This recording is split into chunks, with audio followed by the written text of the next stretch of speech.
That's in the old money. That is the same height as the seniors. If anybody was watching the European Youth Championships last week, 2'9" for the youths, but when you move from under 18s to under 20s, those barriers sneak up 3 inches.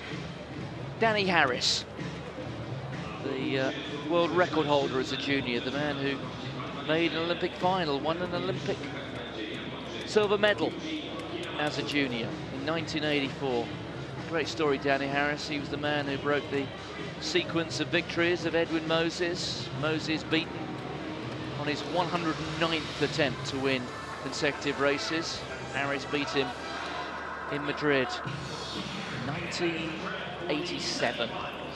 That came to an end, and Danny Harris, one of the great sad stories as well. Actually, it's been a very interesting film has been put together about the Danny Harris story, which I suspect we might well be seeing on our screen shortly. Danny Harris, who was banned for life after 2 positive tests for cocaine. Throughout his athletics career, he was fighting demons off the track. Didn't have too many on them, but he certainly did off them. So the first 2 plus 2 fast losers in this or in these 3 semi-final heats. Here is Watanabe, the Asian under-20 champion, expected to do well here. He's a 49.96 athlete.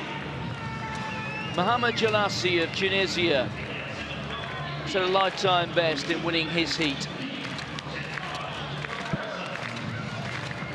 Tamil Arasan of India is in lane 7.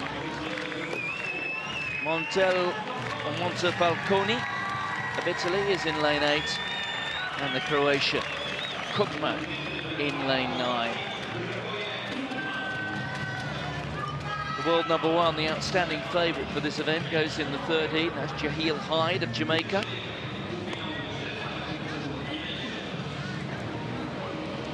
Defending champion as well, 49.29 his winning time 2 years ago.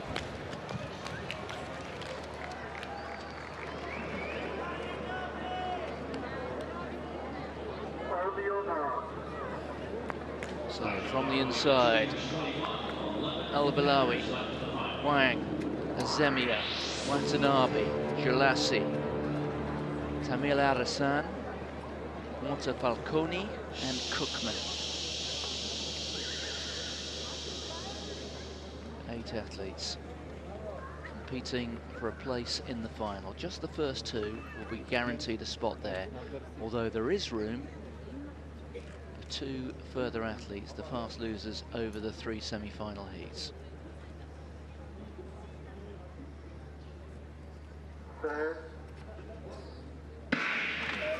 So the world record, Danny Harris. The championship record set by the 2-time world senior champion, Karen Clement. That was in Grosseto 12 years ago. And look at the way Watanabe there of Japan has gone off. Almost 100% he's giving it, having to chop there into that 4th hurdle. Jelassi just hit a little bit, and also having a good run on the outside is Kukman, the Croatian, but it's Watanabe, not the tallest 400-metre hurdler. He's having to climb them just a little bit. Also coming through strongly there is Azemia of the Seychelles, but it is Watanabe of Japan who leads. Jelassi, the Tunisian, finishing very strongly after having hit a barrier down the back straight. And Watanabe now overstriding a bit. He may well be caught. Indeed he is, by Jelassi there of Tunisia. Jelassi who takes it. Watanabe is second. Those 2 will be the automatic qualifiers. The time, 50.83, so it's rounded down indeed to 50.82. So it's another huge lifetime best for Jelassi. 51.49 he ran in the heat. He's knocked almost 7/10 off that here.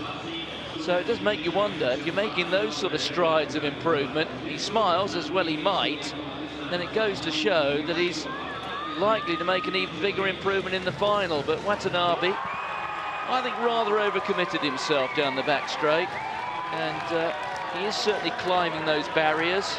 Landed a little awkwardly off the 8th, not too bad off the 9th, but look here, Jelassi sees the stride perfectly, meets the barrier well, and as Watanabe is overstriding and fighting to hold off the Tunisian.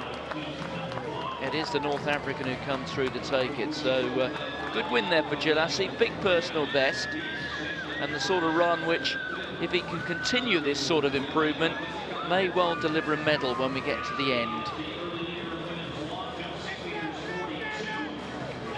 51.54, the fastest loser's time, effectively. That was Arslan.